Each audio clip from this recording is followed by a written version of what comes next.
Excelente. Bueno, entonces vamos a dar inicio a nuestra noche.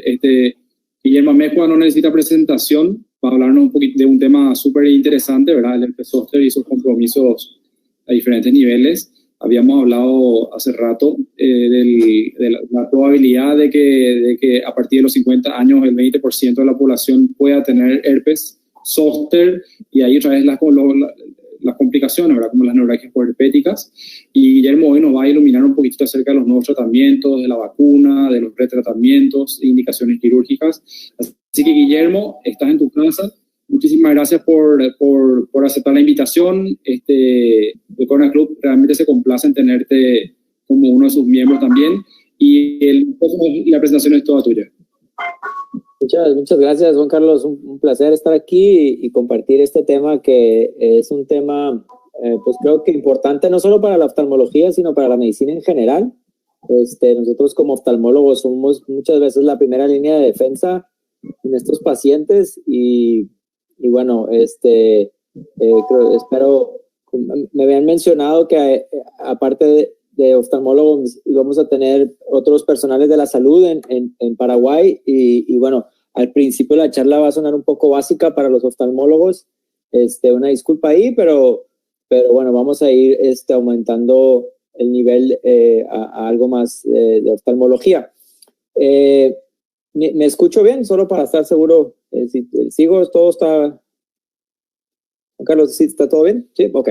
Bueno, entonces ya voy a poner la presentación y seguimos aquí.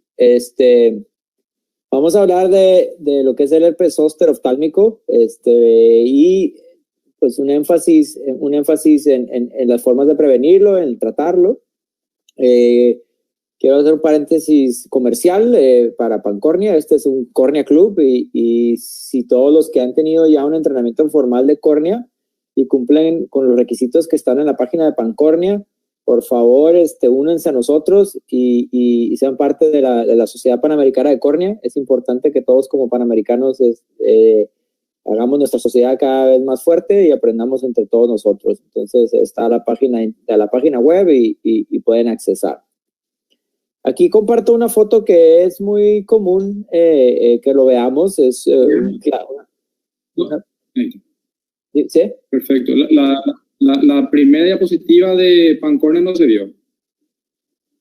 Ahora sale la imagen con tres. Acá el logotipo de Pancornia está aquí.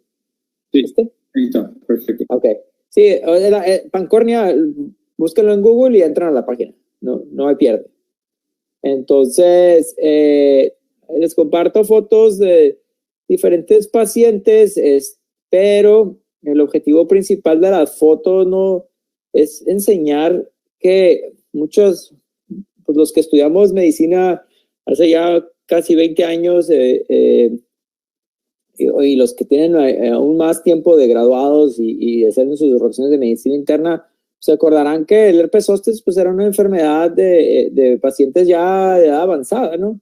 Y muchas veces yo me acuerdo en mi entrenamiento, nuestro jefe de programa nos decía que si veíamos un paciente con herpes zóster menor de 50, de 45 años, que había que hacerle un estudio sistémico, descartar VIH, descartar un problema hematológico, una linfoma, una leucemia, etcétera, ¿no?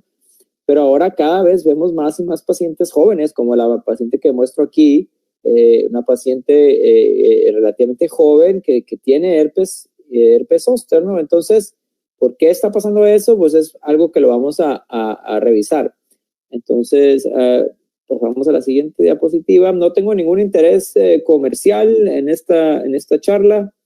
Y digo, para la gente que no está relacionada con la oftalmología, lo que vamos a cubrir es la forma de presentarse del herpes zóster, que es el herpes zóster oftálmico, que es la segunda forma más común de presentación después del herpes zóster torácico en nosotros, en los humanos, ¿no? Entonces, básicamente, en la gran mayoría de los casos va a haber un involucro de la parte externa, de la superficie externa, conjuntiva, párpados, etcétera. Pero algunos pacientes van a tener enfermedad corneal y la córnea es la ventana del ojo, la parte más bonita del ojo. Estoy un poco sesgado en eso, pero bueno. es la ventana del ojo que tiene que ser transparente, y es transparente porque hay una serie de lamelas de colágeno que están perfectamente acomodadas para que la luz pase y sea transparente. Entonces, vamos a ver cómo esta enfermedad puede dañar diferentes capas de la córnea y cómo puede ser una enfermedad que puede ser presentarse de una forma muy aguda, muy severa, o puede presentarse de una forma leve, pero ser recurrente en su presentación. Y la enfermedad, pues está lo que es el virus de la varicela, cuando nos da varicela y eso se resuelve en las etapas de la niñez, pues el virus decide, por alguna razón que no sabemos, quedarse dormido en el ganglio, y en este caso es en el trigémino, el ganglio del trigémino, y por alguna razón, puede ser por pérdida de inmunidad, se decide reactivar y bueno, se va por las ramas de la rama oftálmica del trigémino. Entonces se presenta la enfermedad. Entonces es como la vemos comúnmente, y bueno, hay que saberla reconocer y tratar de forma temprana. Entonces,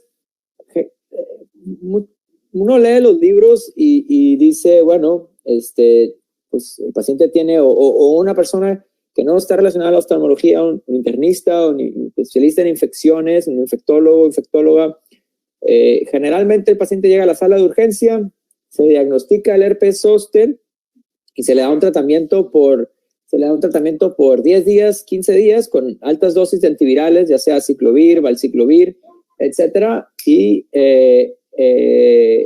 después se le suspende el tratamiento y se le trata para el dolor y tratamientos locales. Entonces, lo que se ha visto y lo que se ha visto en épocas ahora haciendo más investigación sobre el problema, es que ya sea que está en el ganglio de la raíz del torácica o por ejemplo, en el trigémino, el virus va a estar ahí presente y se reactiva, pero existe una comunicación retrógrada.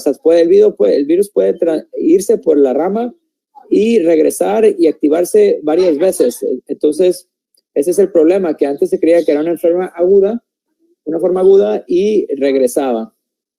Entonces, pues bueno, vamos a ver por qué esto es un problema y por qué lo estamos revisando ahora en este momento. A ver, una disculpa, que están aquí mis hijos.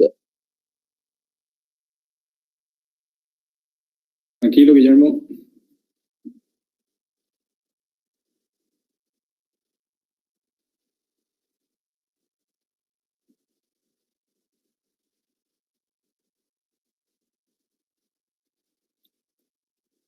Perdónenme.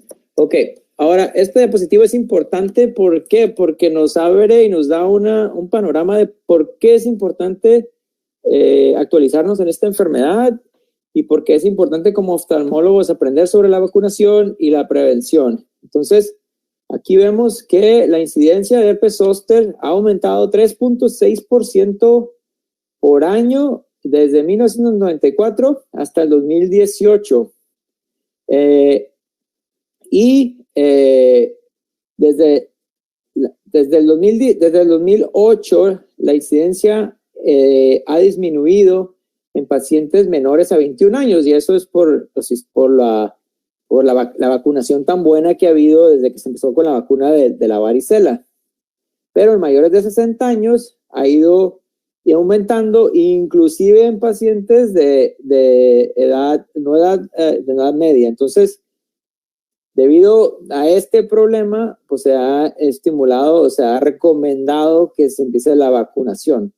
Básicamente, el 30% de la edad de los pacientes que se consideran, de los pacientes mayores de 60 años, van a tener una forma de presentación de virus de herpes zóster. Del 25 al 30% es lo que se está diciendo ahorita. Entonces, pues es algo bien común y lo vamos a ver y lo estamos viendo con mayor frecuencia. El problema es que también la enfermedad puede ser recurrente, y una vez que es recurrente tiende a ser más recurrente. O sea, mientras va pasando el tiempo, siguen los casos, y esto puede dar problemas de recurrencia en queratitis o uveitis, que se vuelve un problema clínico porque va causando estragos como por ejemplo cicatrización corneal o opacidad corneal, o puede causar problemas a nivel de la red trabecular con su hipertensión ocular y glaucoma, etcétera. Y todo esto va a depender mucho del estatus inmune del paciente. ¿Por qué estamos viendo más recurrencia? Yo creo que a ciencia cierta no lo sabemos, no soy epidemiólogo, pero creo yo, mis teorías, o no es mi teoría, pero una de las teorías que se he leído y me hace sentido a mí en lo personal, es que ahora la gran mayoría de los niños están vacunados. Entonces, la vacuna empezó desde mediados de los 90s, creo que se aprobó en el 94 y se hizo parte formal de la cartilla de vacunación. Entonces, ya no vemos los niños con varicela, que los que tenemos la edad, pues yo soy mayor de 40 años, yo recuerdo perfectamente que mi madre me dijo, vamos a ir a una fiesta donde vas a ir con tus primos, y 2 semanas después tenía varicela. Eran las fiestas donde llevaban los padres para que todos los niños se enfermaran y ya tuvieran la varicela todos al mismo tiempo y salir de ese pendiente. Entonces, ahora no estamos viendo a esos niños. Entonces, esos niños que antes tenían varicela y que estaban compartiendo el virus, iban al supermercado, iban al cine, estaban en la calle, y uno se exponía a eso y estimulaba nuestro sistema de inmunidad adquirida, nuestro sistema inmune no nato, sino la inmunidad adquirida. Entonces, había una presentación de antígeno, se estimulaba las células T y se estimulaba la producción de anticuerpos, etc. Entonces, el cuerpo constantemente estaba trabajando la maquinaria inmunológica. Ahora no, ahora tenemos la varicela, el cuerpo se recupera, queda la inmunidad adquirida, pero como el paso de los años, pues se va desapareciendo esa inmunidad. Entonces, por eso la importancia de recordarle al sistema inmune, por medio de una vacunación, cómo montar esa respuesta al antígeno y reforzar el sistema inmunológico de nosotros, ¿no? Entonces, este es un cuadro típico. Este es un paciente mío, un paciente que llega con unas semanas o meses después de haber tenido el rash característico con la distribución de B1, del herpes oftálmico, que llega con un edema corneal, con inflamación conjuntival, presión alta y algunos placas retrocorneales o infiltrados retrocráticos, y pues uno hace el tratamiento y este paciente puede llegar a mejorar. Entonces, este paciente no tenía enfermedad epitelial, tenía una enfermedad endotelial con una inflamación de la red trabecular, y después de varios meses de tratamiento antiviral y tratamiento con corticoides tópicos, pues podemos restablecer esa transparencia en la córnea, restablecer esa función endotelial y mantener al paciente en antivirales para prevenir esas reactivaciones que tiene el virus, ya sea que el virus está yendo adelante y atrás de forma anterógrada y retrógrada por el nervio, o que simplemente es una respuesta inmunológica a los antígenos del virus, ¿no? Entonces, el virus zoster, el virus del herpes zoster, va a causar, cuando se ataca de una forma muy severa en la etapa aguda, o si se vuelve una enfermedad recurrente, los dos principales problemas que vamos a tener como oftalmólogos y como corneólogos es la enfermedad neurotrófica de la córnea y la formación de una queratitis intersticial, que va a evolucionar a una queratitis, a una queratopatía lipídica, y con el problema de opacidad corneal secundario a esto, ¿no? Entonces, vamos a ver. Y uno de los problemas clínicos que vamos a tener, bueno, cuando tenemos un paciente, ya presentamos este caso, podemos tener una presentación más severa, que era como este paciente que traía una endotelitis, una trabeculitis, etcétera, pero podemos tener pacientes que simplemente tienen una queratitis o una conjuntivitis leve, este paciente que trae unas pseudodendritas y un epitelio que estaba abierto y está cerrando. Pero estos es más o menos los hallazgos oculares o oftálmicos que vamos a tener con un paciente que tiene virus del herpes zóster. La gran mayoría de los pacientes van a desarrollar una conjuntivitis o una epiescleritis, que puede ser una queratitis leve, pero la presencia de iritis es muy, muy común. Es muy raro. Ya hablando de la córnea, lo más común es una queratitis puntada o una queratitis atípica, una pseudodendrita. Muchas veces puede simular a una acantameba en etapas iniciales y más bien las acantamebas son confundidas con queratitis virales. Son muy parecidas sobre todo a las por herpes zóster. Pero también podemos ver pacientes con un involucro estromal o, como el caso que presenté primero, con un involucro del endotelio, que es todavía menos común. Ya de forma más rara y sobre todo en pacientes inmunosuprimidos, vamos a ver problemas del segmento posterior, que por intereses de la charla no voy a hablar, también porque no soy experto en el tema. Por un tiempo hice un fellowship de uveitis y lo trataba, pero ya tengo muchos años enfocado en el segmento anterior. Entonces, la queratitis aguda en estos pacientes, como dije, es una queratitis punteada, pero generalmente lo que vamos a ver muy característico en los pacientes con herpes zóster son pseudodendritas, no las dendritas clásicas que vemos en el herpes simplex, y es algo bien característico. También podemos ver una queratitis numular, que puede simular, por ejemplo, a una queratitis de virus del Epstein-Barr, o a por ejemplo, unos infiltrados subepiteliales de adenovirales, que generalmente son bilaterales y estos son unilaterales. Y como ya lo vimos en casos más, raros, o sea, cuando tienen una presentación solamente en la córnea, generalmente va a ser poco común ver una uveitis o una endotelitis, o ya casos más severos, una esclerato-queratitis. El problema cuando se vuelve esto ya algo crónico y esto algo recurrente, pues empieza a haber algo de neuropatía por el daño al nervio, y esto hace que haya una mala comunicación entre el sistema nervioso y el ojo, entre la córnea, entre el aparato lagrimal, etcétera. También la respuesta de sanación del epitelio, y se empieza a formar pues como si fuera un ojo seco unilateral moderado a severo, como si fuera una deficiencia limbal parcial, que es debida a la neuropatía que está teniendo esa córnea. Entonces empieza a haber epitelios enfermos que tienen daño epitelial que tarda en sanar.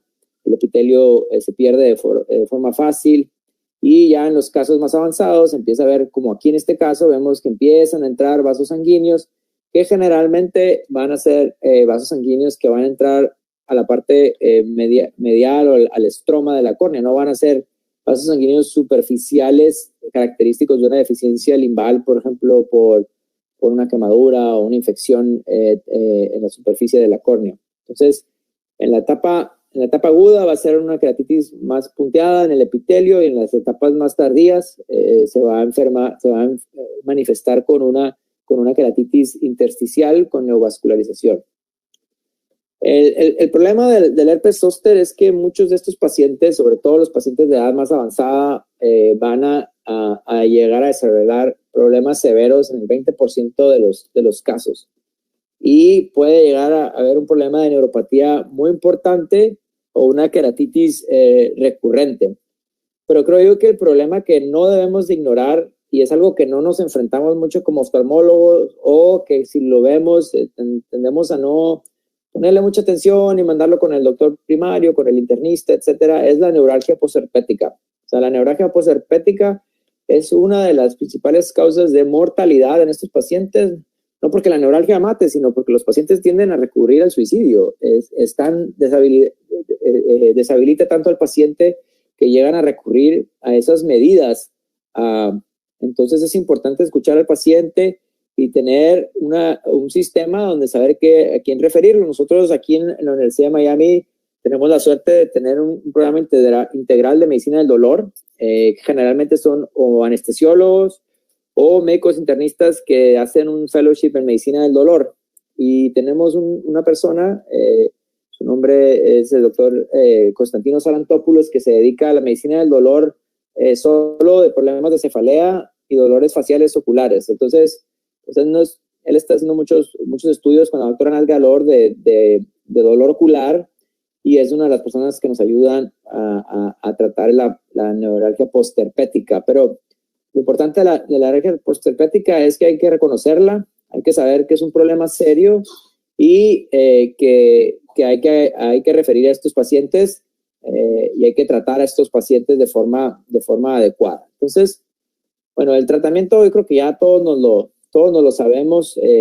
Generalmente el que más vamos a utilizar acá es el Valciclovir, o el Valtrex es la marca.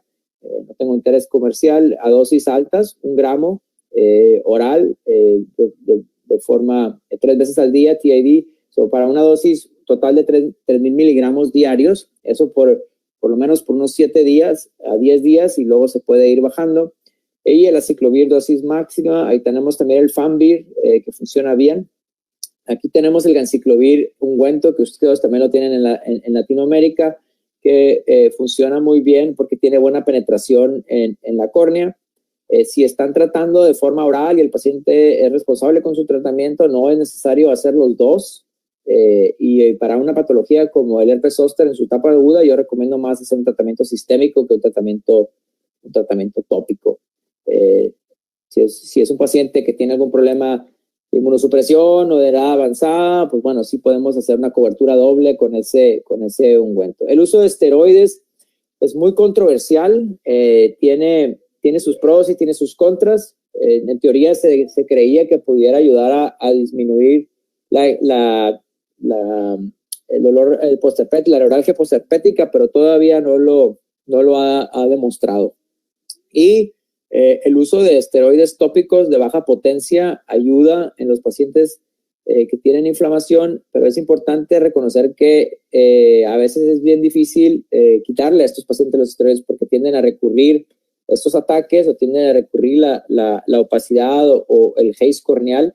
Entonces muchos de estos pacientes requieren tratamiento largo con estos medicamentos. Ahora, vamos a hablar más adelante sobre cómo preparar a un paciente para una cirugía. Otra diapositiva sobre el dolor postherpético.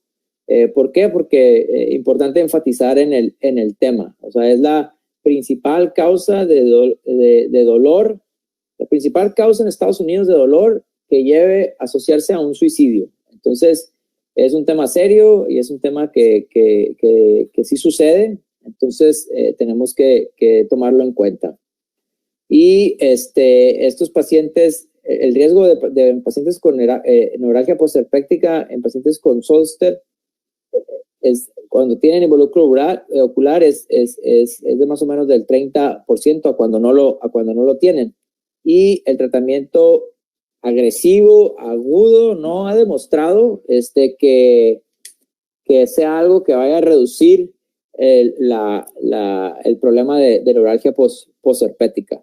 Entonces hay un tema ahí de estudio, hay un área de investigación en la que se está trabajando mucho para poder entender por qué estos pacientes lo desarrollan.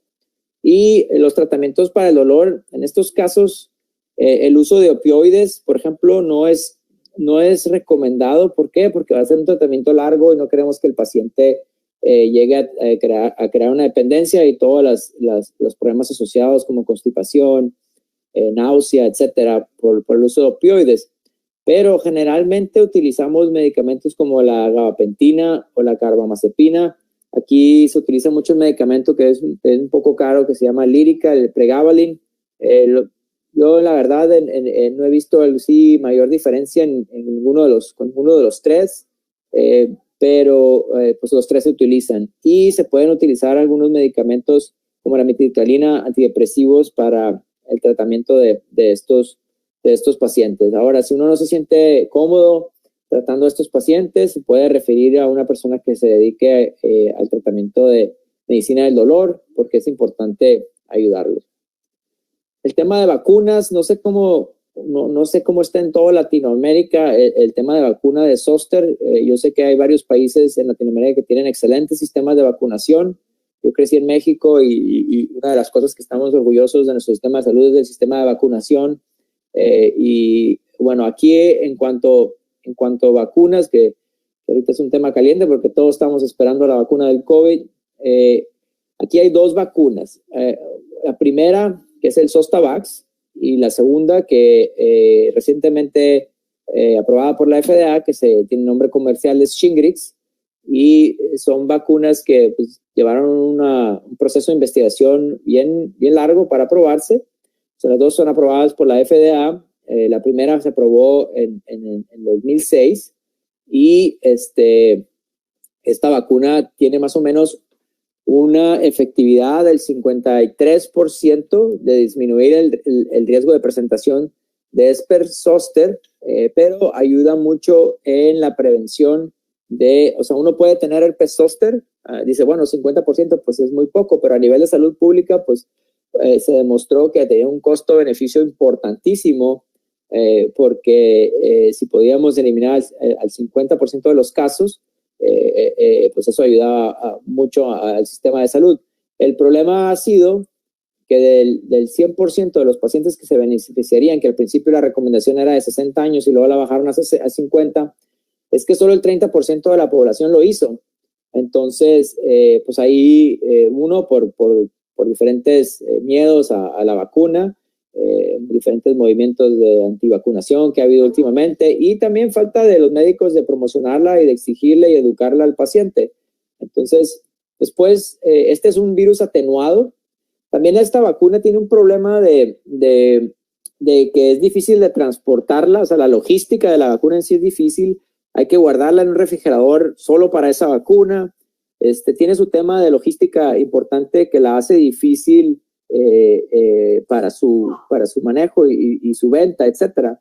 Entonces, después salió esta vacuna que es subcutánea y esta vacuna es intramuscular, la Shingrix. Entonces, el Shingrix pues es una proteína, es un antígeno recombinante, es un antígeno que está involucrado en la transmisión de célula a célula del virus y no es un virus atenuado, por lo tanto es seguro en pacientes que tienen sistemas inmunes débiles y bueno, tiene una efectividad mucho más alta, son 2 dosis separadas por 6 meses y es importante mencionar que la segunda dosis, por alguna razón, los pacientes desarrollan un síndrome gripal, o sea, dolor, se sienten con una fiebre de bajo grado, etcétera. Entonces, decirle a los pacientes que pues se la pongan un viernes, un jueves, para que tengan el fin de semana para descansar, porque sí el paciente se siente mal un par de días, pero pues es mucho mejor que el tener el virus del herpes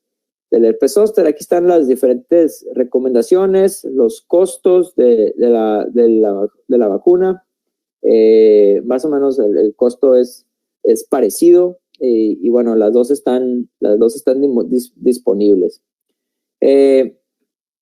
Debido a lo común que es esto aquí en Estados Unidos, pues la Academia Americana de Oftalmología se unió con la Academia Americana de Dermatología para hacer una campaña y lograr que los médicos, miembros de estas sociedades, informen y eduquen a sus pacientes para poderlas recomendar, ¿no? Hay un artículo que estoy casi seguro que está abierto en PubMed, lo pueden buscar, de mi colega la doctora Nat Galor y el doctor Alistair Gibbons, los 2 colegas míos aquí en Bascom Palmer, y ellos publicaron este review paper reciente, más o menos no tendrá un par de años, donde es un artículo de 3-4 páginas, donde te resuelve todas las dudas sobre la vacuna. Aquí está lo que revisábamos de la efectividad de las vacunas, de las 2, y vemos que después de unos 10 años, la vacuna del Zostavax pues ha perdido. De la otra vacuna no se tiene esa información, pero pues la vamos a saber pronto.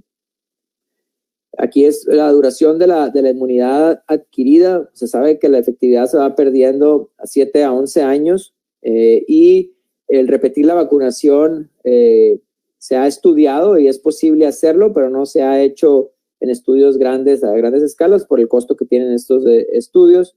No se tiene data a largo plazo del Shingrix porque fue recientemente aprobada, pero en teoría debería de mantener más o menos la misma inmunidad. Lo interesante es lo que ha pasado con la primera vacuna. O sea, la primera vacuna ha demostrado que aunque no es muy efectiva en prevenir el cuadro de herpes zóster, pero sí ha disminuido la severidad o la presentación de la neuralgia postherpética, aunque puede ser que se presenta como un cuadro más leve y por eso mismo la neuralgia es menor. Entonces, por eso mismo y por este ser uno de los problemas clínicos en salud pública más importantes, se sigue recomendando esta vacuna. Entonces, pues una vez que ya llega este paciente a la consulta, tenemos un paciente que tiene esta opacidad de leucoma corneal con vascularización intersticial y que ha tenido historia de herpes zóster y se ha estado dando el tratamiento, pues ¿qué vamos a hacer, no? ¿Cuál es la mejor intervención que hay que hacer para estos pacientes? Yo creo que aquí pues va a depender de la experiencia que tengamos como especialistas en córnea o como oftalmólogos de recomendarle al paciente. Yo sí creo que en estos casos el recomendar una queratoplastía debe ser algo que debamos de hacer con mucho cuidado. Sí se puede hacer y ahorita vamos a revisar la data, pero hay que planear todo esto muy bien. Porque muchas veces solo tratando el problema podemos evitar algo quirúrgico, mejorar algo la visión, quitar la opacidad corneal, sobre todo cuando son queratopatías lipídicas, si uno disminuye la actividad de la neovascularización, si hay una regresión de la neovascularización, puede mejorar el leucoma y la queratopatía lipídica y la córnea tiende a tener algo más de claridad, con un lente de contacto se puede corregir. Entonces, mi consejo es, si van a tratar un paciente así, hay que tener una buena discusión con el paciente. Uno, revisar cómo está la sensibilidad corneal. Es bien importante establecer la sensibilidad corneal. Ya hay diferentes formas de ayudar a estos pacientes. Nosotros tenemos ahorita tratamientos con factores neuropáticos para poder regenerar estos nervios. Hay una cirugía que en nuestro instituto la hacen los cirujanos plásticos, la neurotization de la córnea, que utilizan un nervio para inervar y regresarle esa sensibilidad a la córnea. Y es una cirugía que, según yo solo he estado presente en una sola cirugía de esas, a mí se me hizo que estaba difícil, pero la verdad que los cirujanos plásticos se sienten bien cómodos haciéndola y los resultados son buenos. Pero si vemos los resultados en estos pacientes, la queratopatía penetrante, yo creo que si la opacidad es anterior y si no hay neovascularización y la opacidad no mejora con tratamiento antiviral y corticoides a largo plazo, bueno, pues lo mejor siempre va a ser una queratopatía lamelar, pero generalmente estos pacientes tienen leucomas muy profundos, con neovascularización, etcétera. Entonces se termina generalmente trasplantando toda la córnea, porque también estos pacientes han tenido pérdida endotelial por diferentes endotelitis que han tenido. Y aunque este es uno de los estudios que tiene más pacientes, ellos recomiendan que en conclusión sí se pueden tener resultados visuales buenos, pero pues hay sus complicaciones, ¿no? Entonces, la neuropatía o la falta de inervación, yo creo que es el factor de riesgo en mi experiencia más importante. Si la córnea está muy neuropática, no hay que entrarle a un trasplante, y si vamos a entrar hay que tomar muchas medidas, como por ejemplo, hacer una tarsografia, y dejar esa tarsografia unos meses, poner una membrana amniótica para ayudar a epitelizar esa córnea lo más rápido posible, etcétera, porque una vez que se quedan epitelios recurrentes, persistentes, pues va a terminar la córnea, el trasplante igual que como empezó la córnea anterior, y ahora tienes un trasplante que ya falló, entonces pues estás duplicándote el problema.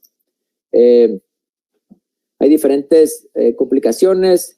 Corneal complications, se han reportado en 65 a 75% de los casos con herpes zóster. Por eso tenemos que planear el terreno antes del partido. Aquí hay que de verdad tomar una pausa y no solo recomendar un trasplante, porque si el paciente está muy neuropático, lo repito, no va a salir bien y podemos tener problemas en el trasplante. Hay una asociación, como en todo lo que hemos aprendido en queratoplastía. Si la córnea está muy neovascularizada, pues el trasplante no va a tener un buen pronóstico. Yo los invito a que vean la data del registro de trasplantes de Australia. En Australia generalmente pues tienen un buen sistema de salud público, han tomado récord de todos sus trasplantes, ya los han seguido y demuestran que un paciente que tiene 3 o 4 cuadrantes de neovascularización corneal, pues el pronóstico a corto o mediano plazo es malo. Entonces, pues eso es algo que tenemos que comunicar al paciente. La queratopatía neurotrófica es algo que se tiene que mejorar antes de hacer el trasplante, y el uso de corticosteroides con tratamiento antiviral crónico es lo que nos va a disminuir la incidencia de una queratovitis recurrente y ayudar a una sobrevida de este trasplante. Este estudio mostró que el uso a largo plazo de antivirales no llamaba a una mejora en el largo plazo, en la transparencia del trasplante, pero creo que es algo que vamos a determinar bien en un estudio que les voy a platicar ahorita que estoy involucrado.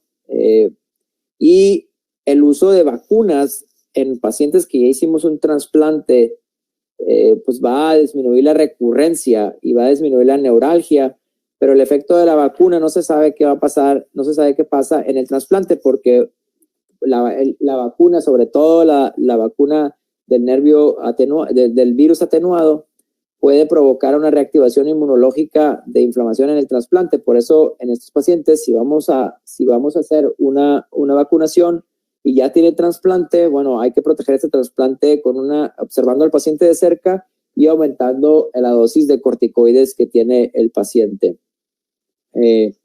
Mientras más esperemos del momento en que el paciente estuvo inflamado y darle un periodo de desinflamación o un periodo de inactividad a largo plazo, mejor va a ir. Hay un estudio en herpes simplex que me gusta mucho, no lo tengo en esta diapositiva, pero lo tengo en una charla de herpes simplex, un estudio que hicieron en Inglaterra donde el médico hizo un trasplante y mandó el botón del trasplante a patología y hizo el trasplante cuando clínicamente el médico decía, el cirujano decía que el ojo estaba quiet, que el ojo estaba desinflamado.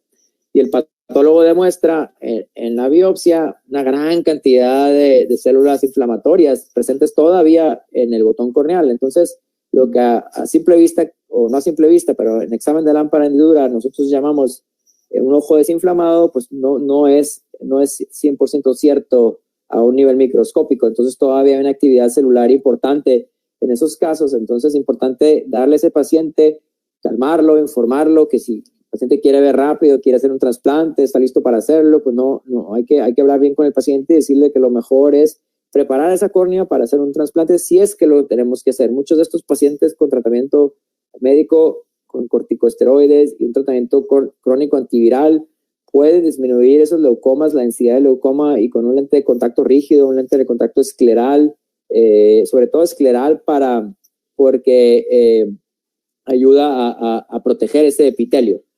Hay que colaborar con un especialista de glaucoma si este paciente ya está desarrollando problemas en su red trabecular. Entonces, aquí está lo de los antivirales, que no mostró gran mejoría en este caso, pero estos factores, los pacientes que entraron con peor visión, pues eran pacientes que tenían córneas más comprometidas, más vascularizadas y menor sensación corneal, pues fueron los pacientes que se asociaron a peores resultados a un año del tratamiento, ¿no? Entonces es lo que les he venido diciendo y repitiendo, que hay que luchar contra la vascularización y hay que luchar contra la deficiencia de inervación del ojo. ¿Qué sabemos del uso de antiangiogénicos? No es algo que yo me considere un experto en el tema, los he utilizado.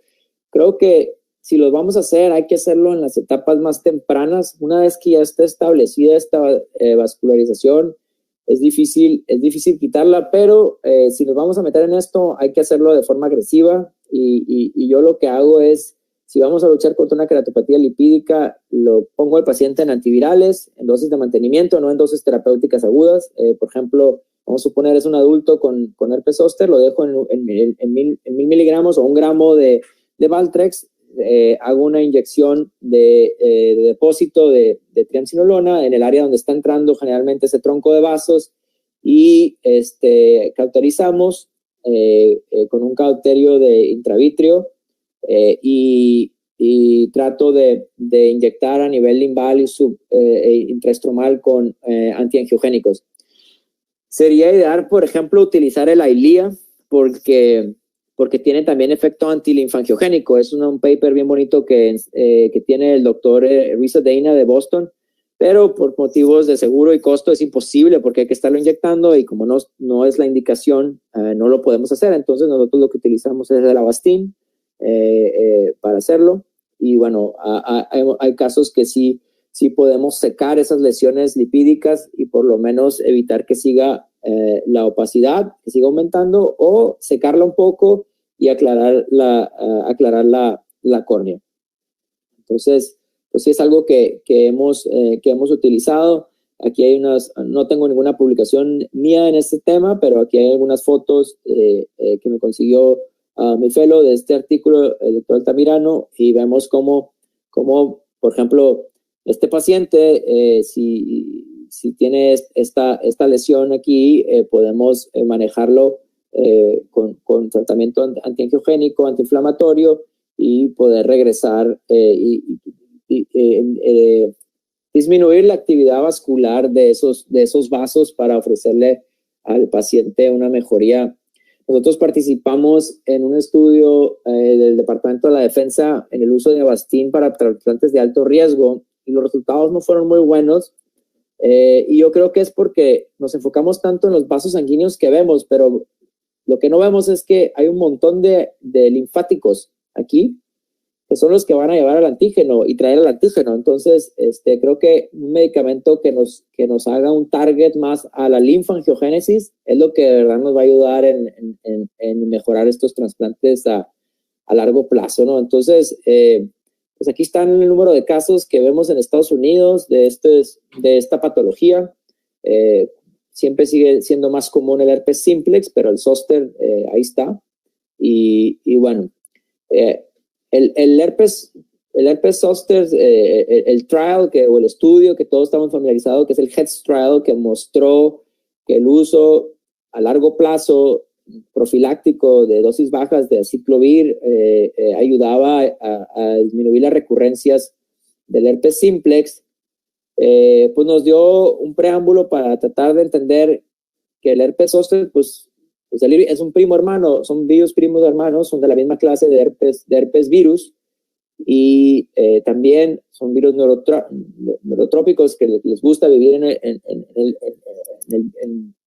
el nervio. Entonces, pues vemos que ¿por qué no puede ser que está causando lo mismo, ¿no? O sea, que el herpes zóster no se deba tratar solo la parte aguda con antivirales, sino que estos pacientes tienen que tener una supresión antiviral a largo plazo, así como lo hacemos en el herpes simples, ¿no? Entonces, por ejemplo, el HEADS trial nos dijo que el uso de corticoides en pacientes que estaban tratando con antivirales era de beneficio para estos pacientes. Pues sí era, porque ayudaba a disminuir el problema. El HEADS trial nos dijo que si estos pacientes con queratitis stromal que ya estaban en tratamiento con esteroides y se les daba la trifluoridina ayudaba, pues ahí se vio que la trifluoridina no era necesaria.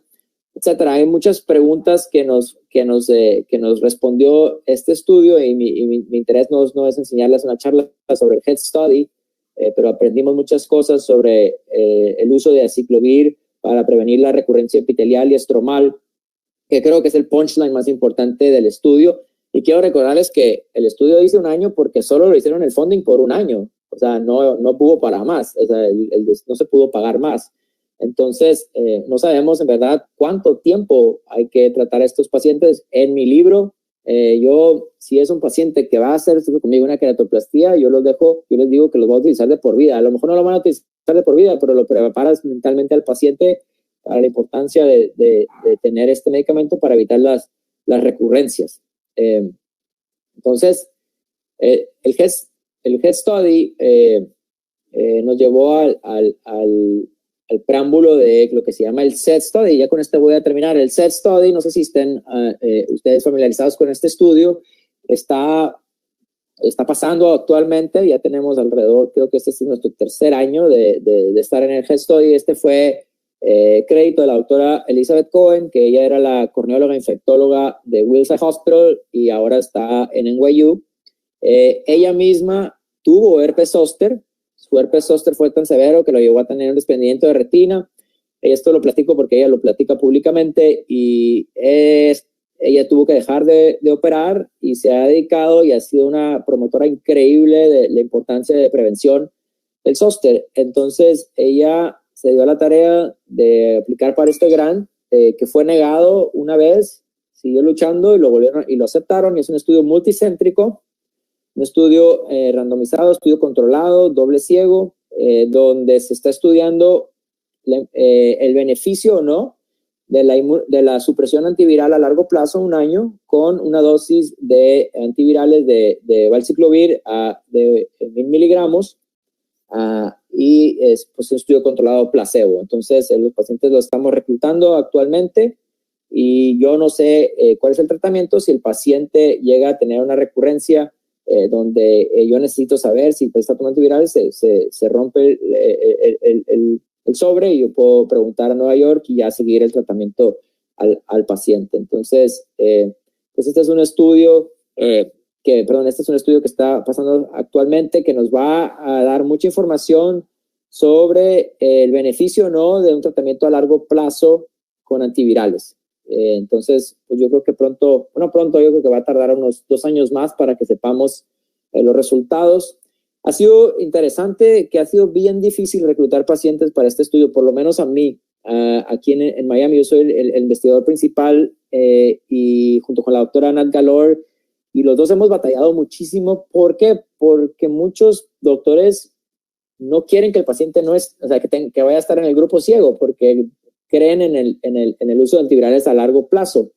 Entonces, pero bueno, es una plática para otro día, pero creo que es importante todos esos estudios clínicos que se están haciendo, porque les hemos aprendido mucho, así como el HEADS Trial y lo que vamos a aprender del HEADS Trial, pero por ejemplo estudios como este, donde se han encontrado, por ejemplo, en biopsias de arteritis de la temporal, donde hacen estudios de patología y estudios de proteínas de PCR en estos especímenes, y se ha encontrado la presencia de virus de herpes zóster. De hecho, el virus de herpes zóster, cuando está activo, se ha relacionado a un aumento significativo en los siguientes 6 meses de que el paciente tenga un accidente cerebrovascular.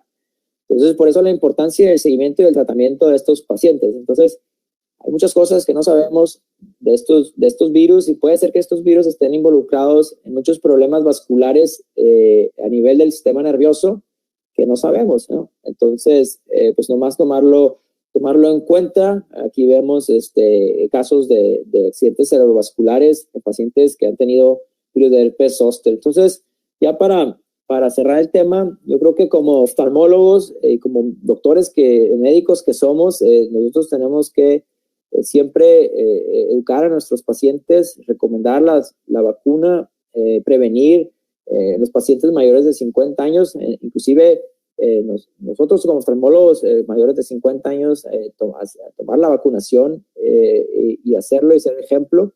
hay que tratar la forma aguda de la enfermedad de una forma agresiva y rápida para evitar complicaciones y monitorear al paciente para la recurrencia, enseñarle cuáles son los síntomas, cuándo seguirlos de cerca en la consulta, educarlos de la importancia del tratamiento. A mí me gusta mucho una charla que tiene el doctor Jim Chodos, el doctor Colosen es el que lleva el programa de queratoprótesis en Boston, uno de los corneólogos que más respeto yo les tengo, y él da una charla, porque él es también virólogo, y él da una charla sobre herpes donde dice que el caramelo y el chocolate tienen efectos secundarios más severos que la aciclovir. Entonces, porque cuando le dices a un paciente que va a tomar aciclovir por un año, pues se preocupan mucho por los efectos secundarios, los problemas en el riñón, etcétera. Pero generalmente los problemas renales son en pacientes que que se tienen que tratar de forma intravenosa, no con la forma oral. Entonces, en la forma oral, ya sea el aciclovir como el valciclovir, son muy bien tolerados y no tiene problema. Entonces, hay que educar a nuestros pacientes, hay que seguir estudiando estas patologías a mediano y largo plazo y aprender de estos estudios y apoyar estos estudios. Ustedes conocen de pacientes, creo que ahora ya en Brasil, debido a los problemas de reclutamiento de pacientes, el CESTOD ya se abrió, estoy seguro que se abrió en Canadá, en Inglaterra, y creo que se iba a abrir en Brasil. Entonces debe haber centros de estudio en Brasil. Entonces, si saben de pacientes o tienen familiares, amigos, referirlos a estos lugares para que se ponga el estudio. Quiero agradecer a la doctora Victoria Chan que me prestó algunas de sus diapositivas y al resto del equipo que también me ayudaron en esta presentación. Esta presentación la hice, a lo mejor va a ser repetitiva, en la Sociedad Colombiana de Oftalmología, y por eso también quiero aprovechar para agradecer porque fueron los que me motivaron para hacerla, sobre todo enfatizar la parte de vacunación, que era el objetivo que me pedía el doctor Restrepo. Muchas gracias. Muchas gracias, Guillermo, por la brillante exposición. Tenemos un par de preguntas. Dani Sánchez va a presentar un caso cortito para discutirlo contigo.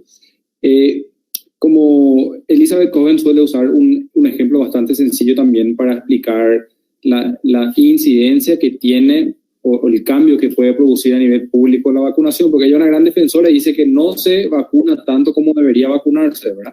Que por eso también no se ven los efectos todavía que ella pregona, ¿verdad? Porque pacientes mayores de 50 años, si tenés 100 pacientes mayores de 50 años, 20 de ellos, en teoría, estadísticamente van a desarrollar herpes zóster. De esos 20, el 30%, que son unos 6, van a tener una neuralgia posherpética, ¿verdad? Y la vacunación disminuiría ese número a nada más que a 10 con herpes, pero de esos 6 que tienen la neuralgia posherpética, donde el riesgo o el problema realmente es la alta tasa de suicidio también, disminuye a más en la mitad, ¿verdad? Entonces, si multiplicamos eso si los números, si me acuerdo correctamente, creo que en Estados Unidos se presentan 2 millones de casos nuevos al año de zóster, ¿verdad? Entonces, un dato no menor ese. No, definitivamente es un problema de salud pública, sí lo es. Bueno, tenemos en el chat también un comentario de que aquí ya se introdujo la vacuna en el 2013, dice el doctor Abel. Carla Vitelli de Buenos Aires había consultado si es que después de un evento de herpes zóster se puede vacunar igualmente. Randall Ullate le había aclarado que Elizabeth Cohen recomienda vacunar después del episodio cuando esté estable el cuadro, ¿verdad?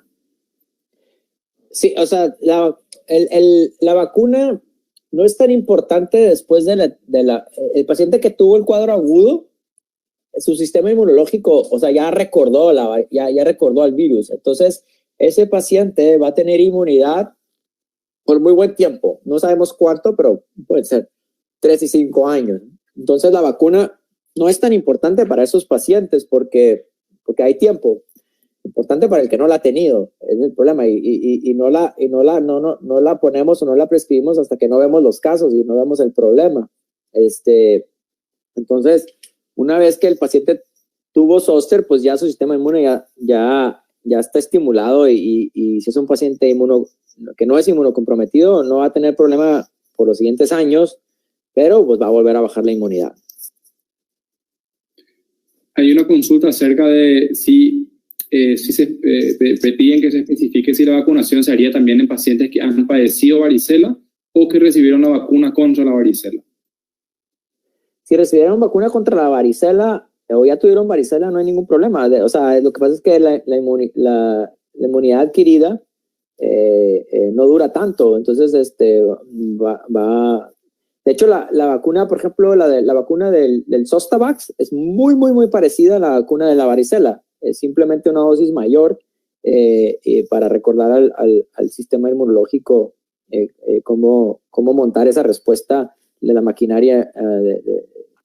Es una respuesta muy típica de células CD4 positivas que llevan al estímulo de producción de anticuerpos, etcétera. Entonces, pues no hay ninguna contraindicación. Fantástico. Mientras tanto, Guillermo, si querés dejar de compartir tu pantalla, así el doctor Sánchez también puede compartir la suya. Y tu manejo preferencial de neovascularización en córnea, creo que ya lo comentaste, ¿verdad? Sí. Y la pregunta es si antes de un trasplante corneal, con este compromiso, le harías también indicarías la vacunación previamente como para evitar... La recurrencia, sí. O sea, sí ya el paciente ya pasó un tiempo de que tuvo su cuadro agudo, y estamos hablando de hacer un trasplante, pues sí, qué mejor que hacer una vacuna, por ejemplo, la del Shingrix, de saber que tienes un 90% de protección en teoría a 8 o 10 años. Fantástico. Dani Sánchez, te doy el micrófono. Gracias, Juan Carlos. Me tenés que habilitar la pantalla para que pueda presentar. Natalia, Está habilitado, doctor. Perfecto.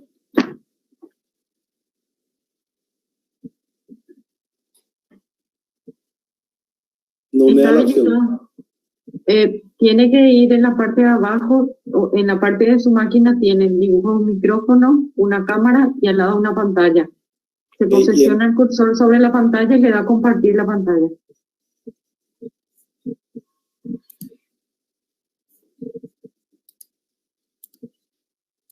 Encontré ese botón, pero no me permite hacer el... ¿Estás en una Mac? ¿Estás en una computadora Mac? En una Mac. Sí, tienes que habilitar el web meeting, el GoToMeeting en tus preferences. Voy a ver. Y una vez que lo habilites en tus preferences, tienes que resetear, o sea, salirte del GoToMeeting y volver a entrar. Ok.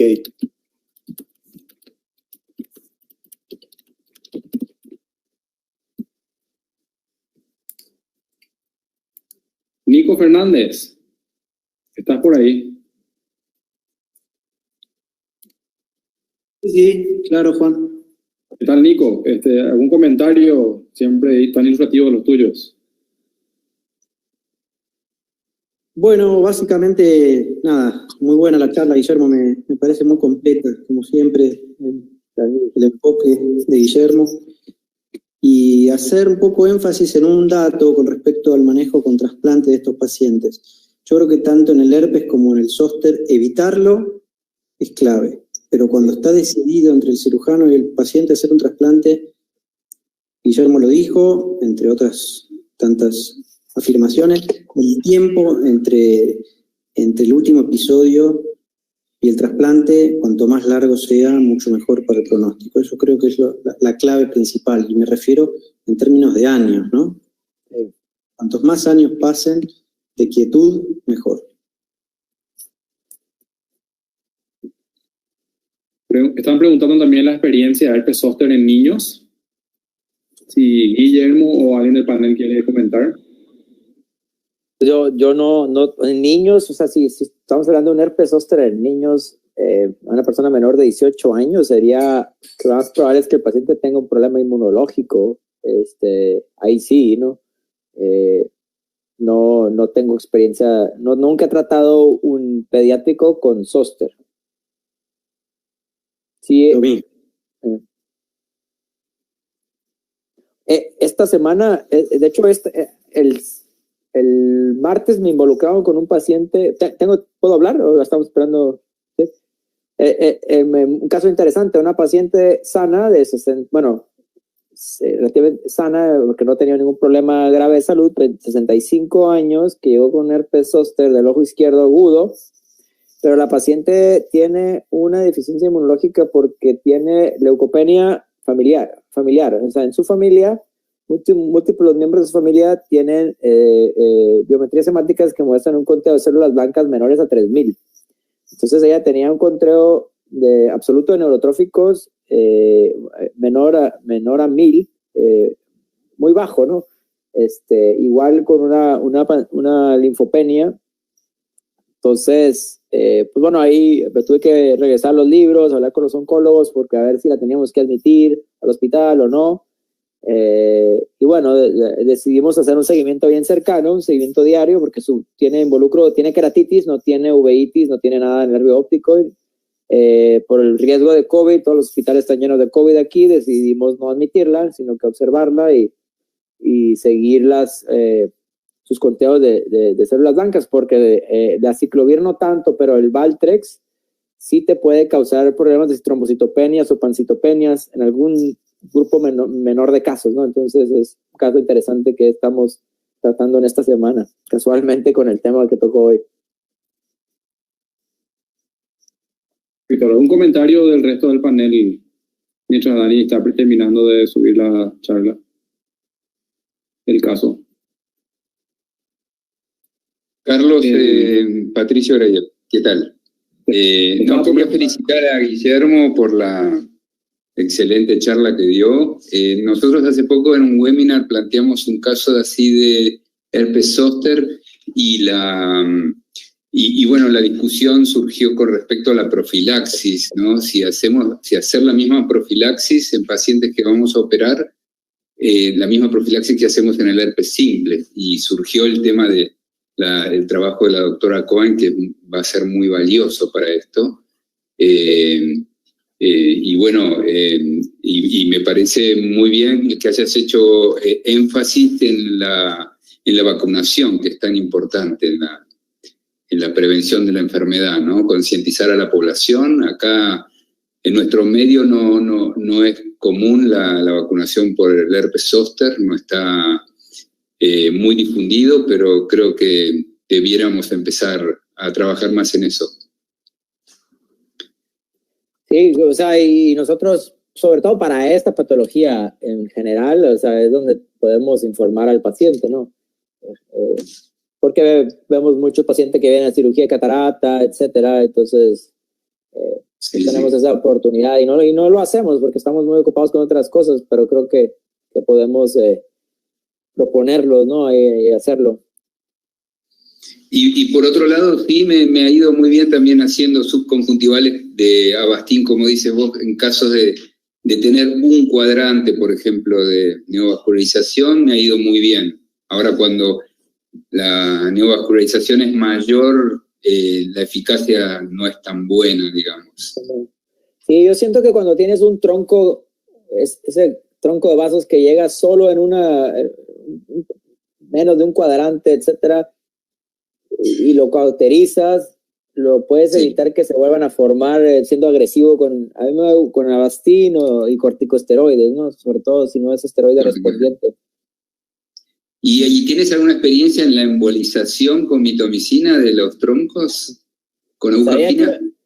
Sabía que iba a venir esa pregunta porque estuvo en el Keranet, me lo enseñó. Sí, estábamos ahí. Me lo enseñó mi fellow. Yo no tengo experiencia, cero, pero le tengo mucho respeto a la mitomicina porque el melting. No sé si vaya a causar melting o no, pero a lo mejor a largo plazo, y vemos muchas cosas problemas de mitomicina a largo plazo que siento que no sé si lo haría. Claro. Los resultados que vi y que es increíble, pero bueno, pues se puede hacer una embolización con otro tipo de cosas, a lo mejor con terapia fotodinámica también se puede hacer. Pues. Claro, perfecto. Muy bien, Guillermo. De anti-VEGF también pareciera que es clave el tiempo de presentación de los vasos. O sea, cuando los pericitos son nuevos en los nuevos vasos, valga la redundancia, ¿verdad? El resultado es mucho mejor que... realmente la experiencia que yo tengo, por lo menos en vaso antiguo, no pasa nada, ¿verdad? Y prefiero hacer La cauterización con aguja fina me es más práctico cerca de la esclera. Entiendo que vos entras por esclera con tu inyección, Guillermo, habías comentado en algún momento, y llegas hasta el estroma. O sea, sí puedes tener el cauterio intravitreal muy finito y puedes por lo menos entrar profundo sin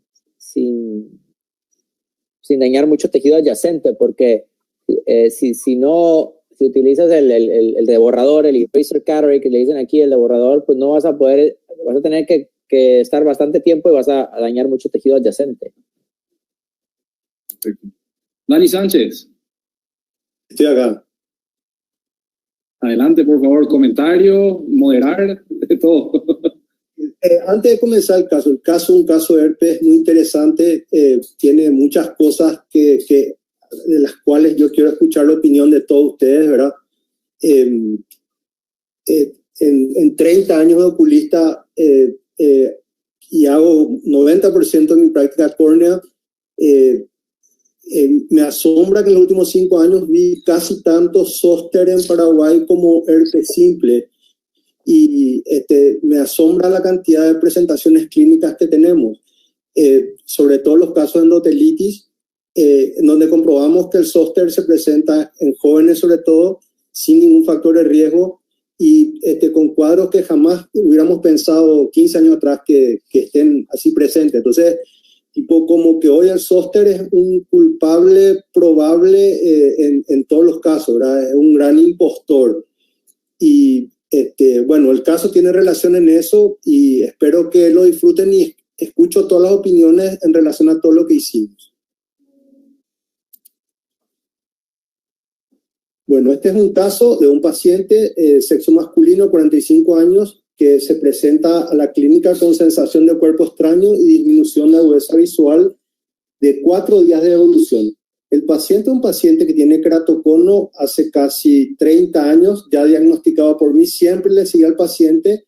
Él nunca se quiso hacer cross-linking, aunque iba en progresión el problema, y en el 2016 tuvo un hidrops en el lado izquierdo que llevó a que le tenga que hacer una keratoplastia penetrante en el 2017. No había forma de hacer un DALT porque había roturas en la DSMET y honestamente no era lo mejor. El paciente estaba muy bien, su refracción en el momento, digamos, la consulta previa a este momento era aproximadamente -7 con -2. El paciente era fáquico y él suspendió los esteroides 7 días antes de que comiencen los síntomas. El paciente estaba 4 años después del trasplante solamente con loteprednol una vez por día, y como era un respondedor a corticoides, también usaba latanoprost una vez por día y la combinación de timolol, dorso y brimonidina 2 veces por día. En el examen ocular, cuando él viene a consulta con 4 días de síntomas, estaba con visión de 20-30 con lente de contacto rígida en el lado derecho y 20-200 en el izquierdo. Esta es su presentación. Ustedes pueden ver en el video que el paciente tenía una superficie ocular bastante irregular. Había tinción por depósito en los bordes del trasplante, ¿verdad? Pero se nota que había una tinción en la parte superior e inferior, más bien por depósito. Le dimos al paciente lágrimas, reiniciamos el loteprednol 3 veces por día y a los 3 días el paciente viene con un cuadro un poquito mejor, pero fíjense en esta lesión que está ubicada ahora en el borde de la córnea, que tiene un aspecto dendritiforme.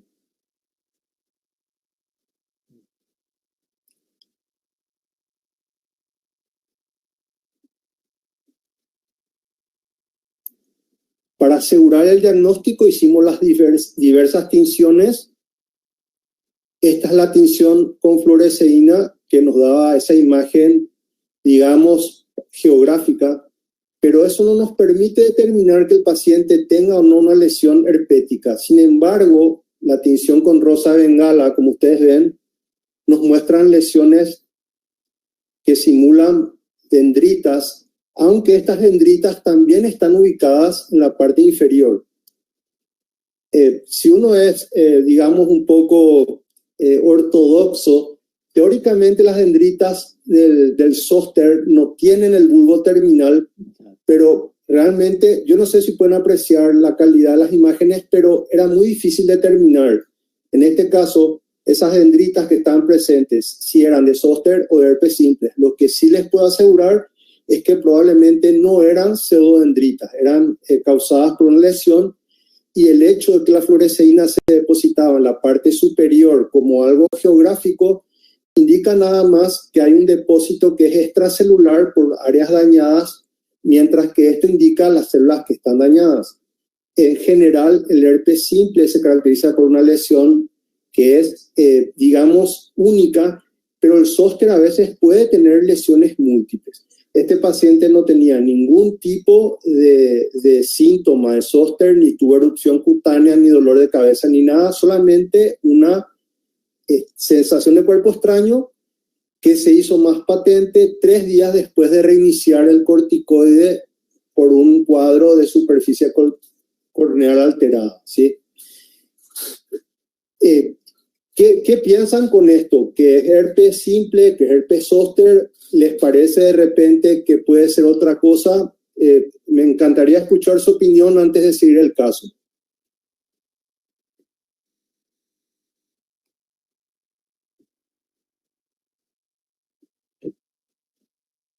No sé si tengo audio, Dani. ¿Perdón? Nico. Nico. Te escucha perfecto. El paciente no tenía antecedentes solamente que la tocó, no tenía antecedentes de herpes él mismo, ¿correcto? No tenía antecedentes de herpes. ¿Y tenés algún estudio directo de herpes como para estudiar herpes propiamente dicho, o es un diagnóstico clínico el que estás haciendo? Hasta este momento es un diagnóstico clínico. No, porque, a ver, no sería la primera vez que el herpes aparece luego de una cirugía de trasplante en un paciente que no era herpético, así que perfectamente puede serlo. A mí me pareció que la tinción con fluoresceína era una tinción del lecho, que es más típica del simplex que del zóster, como una verdadera tinción del lecho, me pareció en la imagen que vi, pero bueno, es una imagen de video. Y la otra opción es que sea simplemente una epiteliopatía, porque tiene lesiones arriba y abajo, y que no sea viral.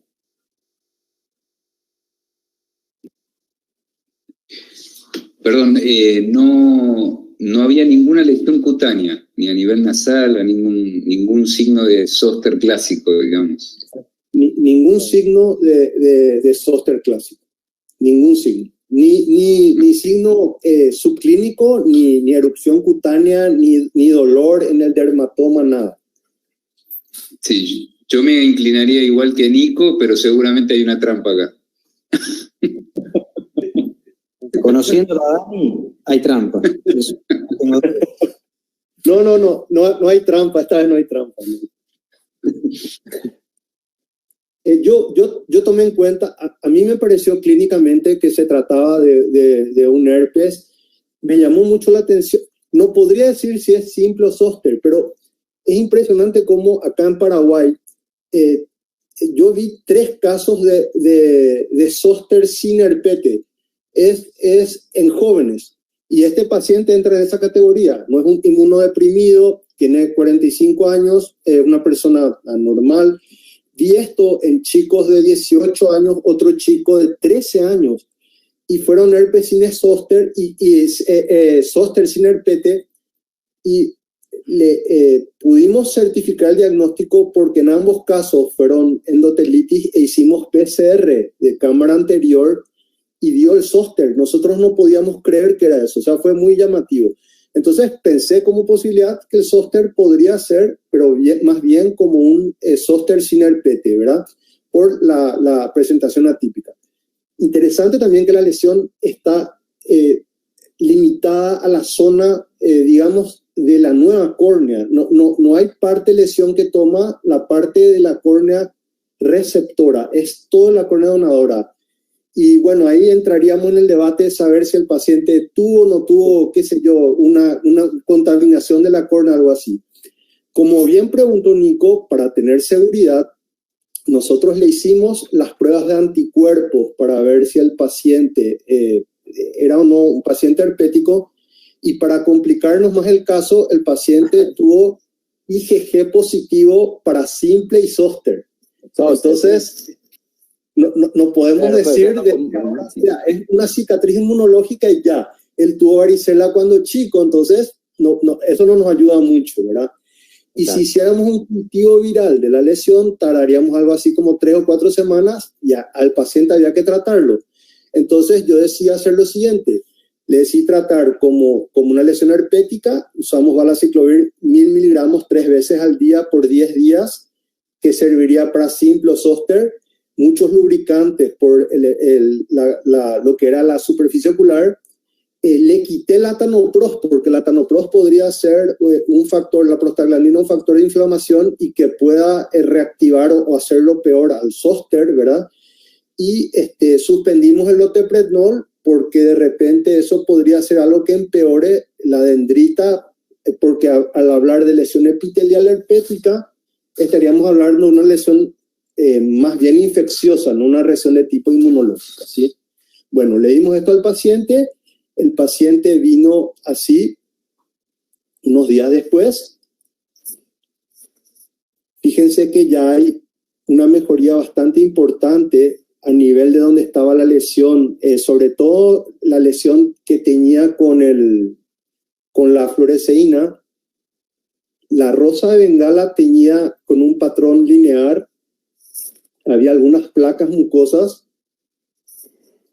Perfecto, creemos que fue bueno esto y con eso dijimos, bueno, qué bien, el paciente se va a curar y ya. ¿Cuánto tiempo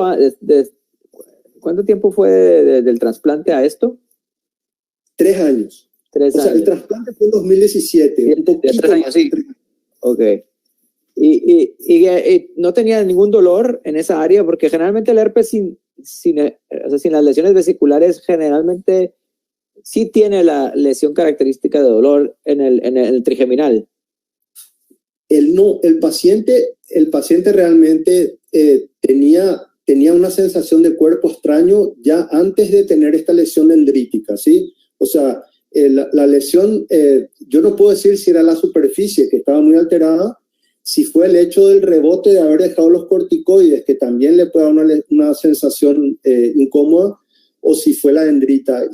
E hice una prueba, ¿verdad? Yo no tengo el estesiómetro, pero le hice una prueba con el algodoncito para ver su sensibilidad, y honestamente no me pareció diferente del otro lado, ¿sí? Bueno, pensamos que estaba mejorando con la medicación, pero a los 4 días el paciente vuelve y ahora sí, con dolor ocular importante, empeoró su agudeza visual, que ya era de bultos, y su presión intraocular estaba con 42. Tengan en cuenta que este paciente es respondedor a los corticoides, ¿sí? Pero ahora estaba sin corticoides y viene con un aumento de la presión. Y fíjense cómo está el cuadro. Vean el aspecto de la córnea, que tiene un aspecto vidrioso. Hay un edema que es difuso, que es típico del aumento de presión ocular, ¿sí? Y acá otra vez uno piensa, ¿será que está haciendo un rechazo? ¿Será que está haciendo una uveitis herpética? Y lo que a nosotros nos dio la impresión de que se trataba de una uveitis herpética es que los depósitos, como ven acá, son depósitos de tipo pigmentado. Acá no hay depósitos queráticos de tipo blanquecino, son más bien pigmento. Y como ustedes saben, el herpes generalmente ataca a nivel del iris y da mucha dispersión de pigmento. Vean cómo no había más lesión epitelial, sino que ahora el cuadro se limitaba en cuanto a la córnea a un edema secundario desde nuestro punto de vista a la presión ocular que estaba muy aumentada. Como el paciente no estaba con corticoides, asumimos que era parte del síndrome de queratoiditis herpética y por lo tanto teníamos que tratar de esa manera. Entonces al paciente en ese momento le agregamos prednisona 50 miligramos por vía oral y acetazolamida 4 veces por día para tratar de disminuir la presión. ¿Por qué usamos la prednisona vía oral? Porque creemos que esa medicación podría disminuir bastante la inflamación a nivel del trabeculado, ¿verdad? Ya que probablemente es una trabeculitis lo que está aumentando la presión, que es típico también de la uveitis herpética, y de alguna manera estaríamos disminuyendo la posibilidad de usar medicación con corticoides en forma tópica que podrían hacer que se reactiven las dendritas por la lesión epitelial que ya se había curado, ¿sí? Y tampoco le dimos otro tipo de hipotensor porque creíamos que podían ser dañinos, tanto la dorsolamida como el latanoprost o cualquier prostaglandina, ¿sí?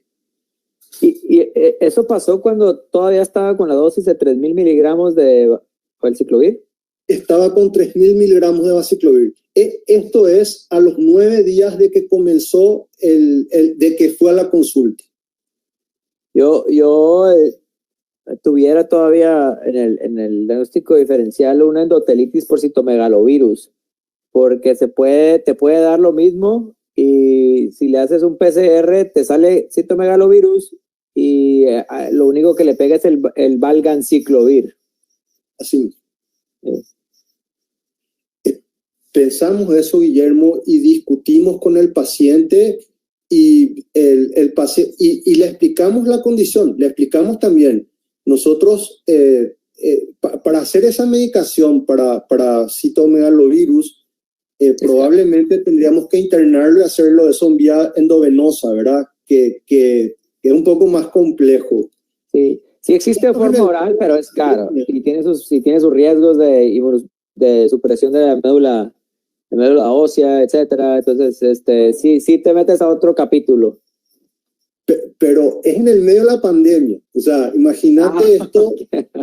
O sea, esto es ahora, ¿verdad? O sea, en el medio de la pandemia, entonces el paciente no quiere internarse, le explicamos, mira, tenés un cuadro que tiene que ver con la presión ocular, más bien puede ser un cuadro autoinmune, pero si usamos corticoides puede hacer que aparezca. El paciente, hace años mi paciente entendió y asume los riesgos y dice, genial, si no lográbamos mejoría con esto, el siguiente paso iba a ser hacer una punción de cámara anterior y PCR para ver eso, simple, zóster y citomegalovirus. Hay Epstein-Barr que a veces podría dar cuadros semejantes, ¿sí? Bueno, viene el paciente, le veíamos por día, pero tal vez este es el video que mejor ilustra su situación. Mejoró relativamente bien, ¿verdad? Disminuyó bastante su edema, no había tinción a nivel de la lesión original donde estaba la dendrita. Así había una puntata en ese lugar, pero fíjense cómo todavía persistían algunos precipitados acá pigmentados, ¿verdad? Sobre la córnea, unos precipitados queráticos. O sea, hablamos con el paciente y le dijimos, bueno, tal vez la prednisona no es suficiente, vamos a usar corticoides tópicos. Total, el paciente está con valaciclovir en dosis full, 3.000 miligramos por día, ¿verdad? Ya estaba llegando a los 13 días.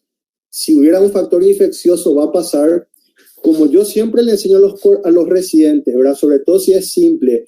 Si un herpes simple a los 10 días no se cura, no es herpes simple, es otra cosa, ¿verdad? Porque la lesión es hasta autolimitada. Entonces comenzamos a usar con mucho cuidado acetato de prednisolona, le pedimos control a las 24 horas y ahí sí vimos que el cuadro mejoró mucho más, ¿sí? Cuando agregamos el corticoide vía oral, no hubo recidiva del cuadro a nivel de la córnea. Fíjense que la alteración de la superficie es una alteración, digamos, de toxicidad, pero no son las dendritas que habían antes. Y fíjense cómo con la medicación por vía oral, por vía tópica, disminuyó muchísimo el tema de los precipitados queráticos pigmentados a este nivel, muchísimo, ¿sí? Y la presión ya bajó a 24 milímetros de mercurio. El tema, lo que nosotros queríamos era disminuir la presión ocular y nosotros, después de hablar con la gente del departamento de glaucoma, sobre todo la doctora Rosa Ayala, que me ayudó en este caso, pensamos que la única manera de tratar la trabeculitis era con corticoides, ¿verdad? Ya estaba con medicación viral full y fue así. Ok. Ya un mes después, el paciente estaba mucho mejor, la córnea se había salvado.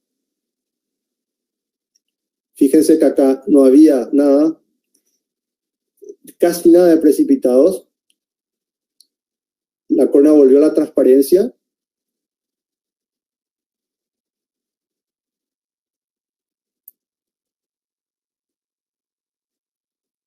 Y para nuestra sorpresa, como van a ver más adelante,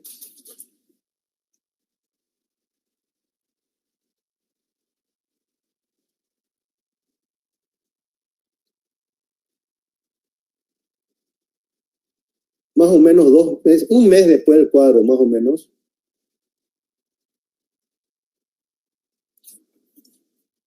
el paciente nos apareció,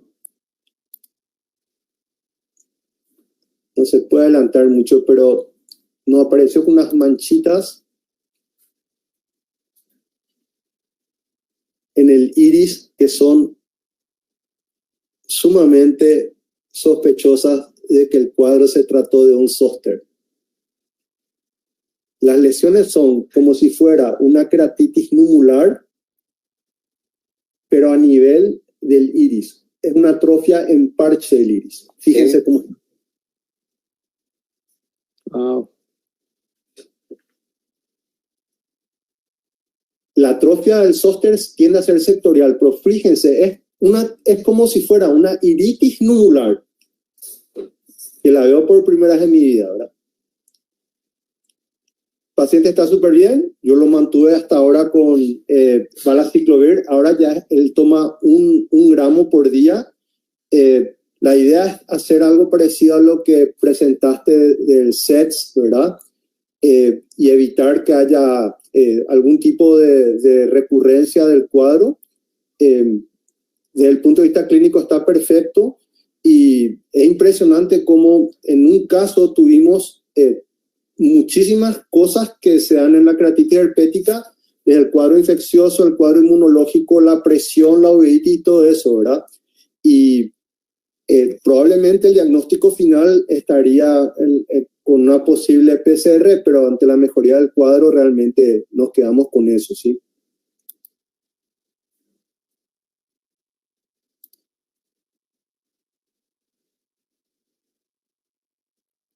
Bueno, muy buen caso, muy interesante, Dani. Yo no he visto ese tipo de patrón de esa manera de afectación iriana numular, como acabas de mostrar. Creo que haberlo leído como una forma del citomégalo también, pero no lo debería. ¿Se transiluminan esos parches? No. Creo que es temprano para ver eso. Sí, a lo mejor pasando unos 6 meses se van a transiluminar. Sí, pero es algo que vamos a probar. Qué bueno. Dani, ¿querés dejar de compartir tu pantalla? ¿Y te parece si le damos la oportunidad si alguien que hace un comentario? No tenemos preguntas en el canal de YouTube. Así yo hubiera hecho lo mismo que hiciste totalmente, excepto quitarle el esteroide. A lo mejor lo hubiera bajado a la mitad, pero no lo hubiera quitado. Sobre todo por donde estaba el defecto epitelial que está cubierto por el párpado. Siento que si no hubiera sido un trasplante, a lo mejor sí lo quitaba, pero como era un trasplante no me gusta quitarle el esteroide. Sobre todo en zóster se vuelven bien dependientes de esteroides. Suponiendo que este software es que sí, que al final sí nos convenciste mucho, no sé si sea o no, pero es sospechosísimo. Sí, yo dudaba que sea simple y por temor a que sea simple lo que hice fue reducir.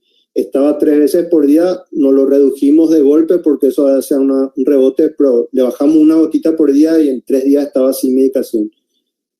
Es así, pero yo pensaba que podía ser herpes simple, entonces en la duda lo suspendí. Suspendiste. Buenísimo. ¿Te parece? Una pregunta, bueno, me perdí un poquito. ¿Había sido un DALCO o fue penetrante? No, fue penetrante porque el paciente tuvo un hidrops y no había forma de hacer DALC. Había lesiones ya muy profundas y fue penetrante. Perfecto. Impecable. Sí, le da todo el aspecto de una endotelitis contra veculitis de origen viral. ¿Y la PCR de cámara anterior, dio? No hicimos PCR, como estaba explicando, fue durante la pandemia. Como el paciente reaccionó al tratamiento, entonces no le hicimos PCR, ¿verdad? Mándala a un journal y di que fue COVID, te lo van a aceptar. Están aceptando todo. Luego lo retractas.